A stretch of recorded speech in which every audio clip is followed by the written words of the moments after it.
Salah sahiji ciri jalma anu mentalna sehat teh nyaeta pilih-pilih babaturan.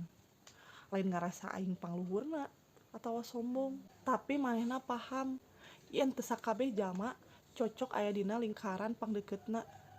Beuki dewasa urang teh beuki sadar yen energi teh aya batasna. Teu kabeh obrolan kudu dilayanan, jeung teu kabeh jelema kudu dibere akses pinuh kana kahirupan urang. Aya nu cukup saukur jadi kenalan, aya nu cukup saukur jadi babaturan gawe, jeung aya nu bener-bener layak jadi babaturan deukeut. Da milih babaturan mah lain ku sabab hayang eksklusif, tapi ngajaga kasehatan mental. Sabab lingkungan nu salah bisa meakeun energi, pangaruhan pola pikir, malah lila-lila bisa ngarubah versi nu pangalusna tina diri urang. Jadi lamun ayeuna urang leuwih selektif, lain hartina urang robah jadi jalma nu hese, tapi keur diajar ngajaga diri sangkan leuwih sehat.